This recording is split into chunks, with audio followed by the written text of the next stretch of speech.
ఓం శ్రీ మహాగణాధిపతయే నమః. శ్రీ మహాసరస్వత్యే నమః. శ్రీ గురుభ్యో నమః. హరి ఓం.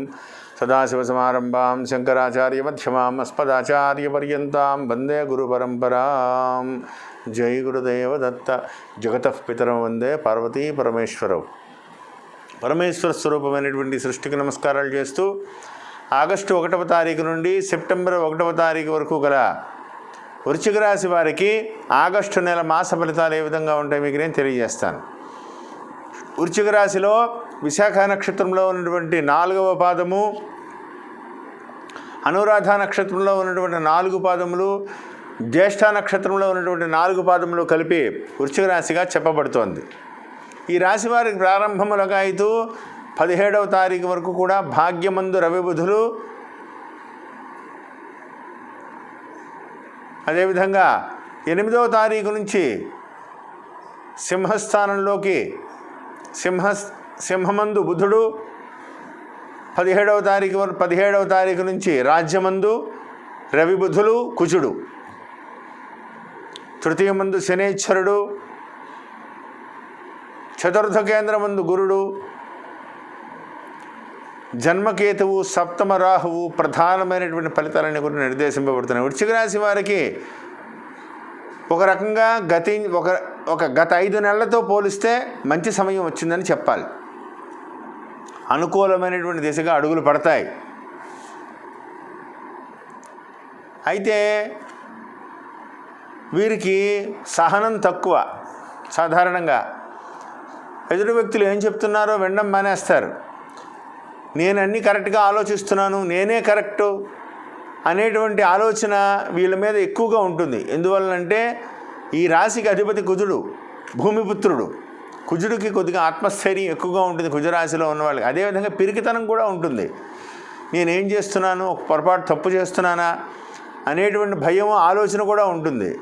అదేవిధంగా కొంత నిర్లక్ష్య భావన కూడా వీళ్ళ మీద ఎక్కువ కనపడుతూ ఉంటుంది. ఇప్పుడు ఉన్నటువంటి స్థితిని బట్టి, గురుని యొక్క ఉన్న ప్రభావాన్ని బట్టి. కాబట్టి వీళ్ళు ఓవర్ కాన్ఫిడెన్స్ తగ్గించుకుని స్వతహాగా మీరు వ్యక్తిగతమైనటువంటి ఆలోచనతో పాటుగా పెద్దల సలహాతో ముందుకు కనుక మీరు వెళ్ళగలిగితే అద్భుతమైనటువంటి అవకాశాలన్నీ కూడా మీకు తొందరలో రాబోతున్నాయి. శని భగవానుడు అద్భుతంగా మిమ్మల్ని ఆశీర్వదించబోతున్నారు. గురుడు కూడా మిమ్మల్ని ఆశీర్వదించబోతున్నారు. రవి స్థితి బాగున్నది, కుజస్థితి ఇంకా బాగుంది. అంటే అన్నీ ఉన్న విస్తర అణిగిమణిగి ఉంటుంది, ఏమీ లేనిది ఎగిరెగిరి పడుతుంది అంటారు చూసారా. ఆ విధంగా ప్రతి విషయంలోనూ కూడా ఏదో అని నాకు తెలుసు, నేను కరెక్ట్గానే వెడుతున్నాను అని మీరు అనుకుంటారు. కానీ మీకు తెలియకుండానే మీ గోతులు తీసేవాళ్ళు ఎక్కువ ఉంటారు. గతంలో మీరు ఆ విధంగానే దెబ్బతిని ఉన్నారు కూడా. కాబట్టి అలా కాకుండా ఎదుటి వ్యక్తుల సలహా సంప్రదింపులు మీకు చాలా అవసరం అవుతుంది. తొందరపాటు నిర్ణయాలు చేయకండి. ఈ నెలలో వ్యక్తిగత జాతక పరిశీలన ఒకసారి చేయించుకోండి. ఎందువలనంటే మీకు అద్భుతమైనటువంటి రోజులు తొందరలో రాబోతున్నాయి. దానివల్ల ఇప్పుడు ఉన్నటువంటి గ్రహస్థితి మంచి దిశగా అడుగులు వేయబోతున్నారు. మీరు వేసేటువంటి అడుగులు మంచిదా కాదా, దీనివల్ల నాకు మంచి జరుగుతుందా లేదా అనేటువంటి దిశగా ఆలోచిస్తూ పెద్దల సలహాతో మీరు ముందుకు పెడితే రాబోయేటువంటి రోజుల్లో మీరు బంగారపు బాట మీకు వస్తుందని చెప్పడంలో ఏమాత్రం సందేహం లేదు. ఆరోగ్య విషయంలో ఒకంత జాగ్రత్తగా ఉండాలి. చతుర్థమందు ఉన్నటువంటి గురుడు వక్రస్థితి, తల్లి ఆరోగ్య విషయంలో జాగ్రత్త. వాహనాన్ని నడిపేటప్పుడు చాలా జాగ్రత్తగా ఉండాలి. దూరదృష్టితోనే ముందుకు వెళ్ళండి. విద్యాస్థానం అనుకూలంగా ఉన్నది. కష్టపడితే మంచి విద్యా అవకాశాలను కూడా మీకు అనుకూలంగా వస్తాయి. అదేవిధంగా ప్రభుత్వోద్యోగులకు కూడా చాలా బాగుంది. అదనపు బాధ్యతలు మాత్రం ఎక్కువ అవుతాయి, కానీ ఆనందకరమైనటువంటి వాతావరణం కనబడుతోంది. కానీ మిమ్మల్ని భయపెట్టో లేకపోతే బుజ్జగించో బ్లాక్మెయిల్ చేసో మీతో పనులు చేయించుకునేటువంటి అవకాశాలు ఎక్కువ కనపడుతున్నాయి. కాబట్టి వేటికి లొంగకుండా వ్యక్తిగత ఆలోచనకి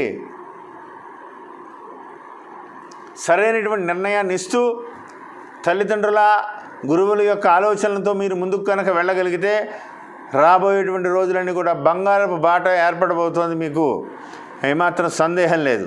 కాబట్టి ఆలోచించిన నిర్ణయాలు తీసుకోండి. ధన సంబంధమైనటువంటి విషయాలలో కూడా ఆలోచించిన నిర్ణయాలు తీసుకోవాలి. తొందరపడకండి. ప్రతి విషయంలోనూ కూడా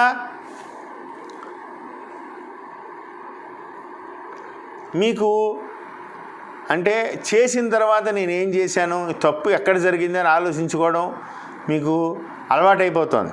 అలా కాకుండా నేను ఈ పని చేస్తే మంచిదా కాదా, నేను ఈ అడుగు వేస్తే మంచి జరుగుతుందా లేదా అని ముందు చూపుతూ ఉండడం చాలా మంచిది. ఎన్నో రోజులుగా అనేక రకమైనటువంటి సమస్యలన్నీ కూడా అనుభవిస్తూ ఉన్నారు. వీటిలన్నిటికీ కూడా శుభయోగం పట్టబోతోంది. అనుకూలమైనటువంటి దిశగా అడుగులు పడతాయి. కాబట్టి ఆలోచనతో ముందుకు వెళ్ళండి. రాజకీయ నాయకులకు ఉన్నత పదవి యోగం కనపడుతోంది. అయితే ఇష్టం లేని పదవులు రావచ్చు. కాబట్టి సంఘంలో మీరు ప్రజాసేవ కోసమే మీరు వెళ్తున్నారు. కాబట్టి ఇష్టం లేని పదవి మీరు మొయ్యవలసి వచ్చినా ఒకంత సహనంతో మీరు కనుక ముందుకు వెళ్తే రాబోయేటువంటి రోజులన్నీ కూడా మీకు చాలా బాగుంటాయి. ఈ రాశిలో జన్మించినటువంటి అత్యుత్తమమైనటువంటి శిఖరాలని భారతదేశంలో ఇప్పుడు ఎంతో ఉన్నతమైనటువంటి శిఖరంలో ఉన్నటువంటి వాళ్ళు కూడా ఉన్నారు. రక్షణ రంగంలో ఎంతో ఉన్నతమైనటువంటి స్థితిలో పనిచేస్తున్నటువంటి వాళ్ళు కూడా ఉన్నారు ఈ రాశిలో జన్మించిన వాళ్ళు. కాబట్టి ఆరోగ్య విషయంలో వాళ్ళు జాగ్రత్తగా ఉంటూ ప్రజాసేవే ధ్యేయంగా మీరు కనుక పనిచేస్తే రాబోయేటువంటి రోజుల్లో మీరు చాలా మంచి యోగాలు మీకు పట్టబోతున్నాయి. కాబట్టి ఆరోగ్యాన్ని జాగ్రత్తగా చూసుకుంటూ ఆత్మబుద్ధి సుఖం చైవ గురుబుద్ధి విశేషకః అనేటువంటి శాస్త్రవచనం. కాబట్టి మీ ఆలోచనతో పాటుగా గురువుల సలహాను కూడా తీసుకుంటే మీకు విశేషంగా లాభిస్తుంది. గురువులంటే మీ రాజకీయ గురువు అవ్వచ్చు, వ్యక్తిగత గురువు అవ్వచ్చు, జ్యోతిష్య గురువు అవ్వచ్చు, లేదా విద్యాబుద్ధులు చెప్పిన గురువులు అవ్వచ్చు. ఎవరో ఒక పెద్దల సలహాతో కనుక మీరు ముందుకు పెడితే అపూర్వమైనటువంటి అవకాశాలు కలిసి వస్తాయి. విదేశీ ప్రయత్నాలు ఫలిస్తాయి. ఎక్స్పోర్ట్ ఇంపోర్ట్ వ్యాపారస్తులకి కొంత శుభాశుభ మిశ్రమంగా ఉన్నది. స్పెక్యులేషన్ మాత్రం లాభించదు. షార్ట్ టర్మ్ ఇన్వెస్ట్మెంట్లు అసలు యోగించేటువంటి దిశగా లేదు. కాబట్టి ఆలోచించి నిర్ణయాలు చేసుకోండి. భూ సంబంధమైనటువంటి వ్యాపారాలు అనుకూలిస్తాయి. అదేవిధంగా కన్స్ట్రక్షన్ రంగంలో ఉన్న వాళ్ళకు కూడా శుభకరమైనటువంటి దిశగా అడుగులు పడతాయి. కాబట్టి ఆ దిశగా ప్రయత్నాలు చేసుకుని ముందుకు వెళ్ళండి. భార్యాభర్తల మధ్యన శుభకరమైనటువంటి వాతావరణం కనబడుతోంది. తల్లి ఆరోగ్యం మాత్రం కొద్దిగా కలవరపెడుతుంది, భయం వేస్తుంది మీకు. కాబట్టి తల్లి ఆరోగ్య విషయంలో కొంత జాగ్రత్త వహించండి. దూర ప్రాంతాలకు ప్రయాణించే ముందు చాలా జాగ్రత్తగా ఉండాలి. రాత్రిపూట ప్రయాణాలు విరమించుకోండి. సెల్ఫ్ డ్రైవింగ్ చాలా జాగ్రత్తగా ఉండాలి. వాహన స్థానం ముందు గురుడు వక్రగతిలో ఉన్నారు. దానికి కుజ దృష్టి కూడా పడింది. కాబట్టి వాహనం నడిపేటప్పుడు చాలా జాగ్రత్తగా ఉండాలి. జన్మకేతువు యొక్క ప్రభావం ఎక్కువగా ఆలోచిస్తారు. అదేవిధంగా ఆ ఆలోచనల్ని శుభకరమైనటువంటి మార్గంలో అడుగుపడాలి అంటే మీరు ప్రతి గురువారం కూడా దత్తాత్రేయ స్వామివారి గుడికి వెళ్ళి ప్రదక్షిణాలు చేసి దత్తాత్రేయ ప్రీతిగా శనగల ప్రసాదం తయారు చేయించి భక్తులందరికీ కూడా పంచిపెట్టండి. దత్తాత్రేయ కవచాన్ని పారాయణం చేసుకోండి. ఓం నమో భగవతే దత్తాత్రేయాయ అనేటువంటి మహామంత్రాన్ని, స్వామి యొక్క నామాన్ని ఎక్కువగా ప్రతిరోజు కూడా జపం చేయండి. చాలా సమస్యలకి పరిష్కారంగా దిశగా అడుగులు పడుతుంది. ఆనందకరమైనటువంటి జీవితం పరమేశ్వరుడు ప్రసాదిస్తారు. ఏ విషయంలోనూ కూడా తొందరపడవద్దు, అశాంతిని కోరి తెచ్చుకోవద్దు.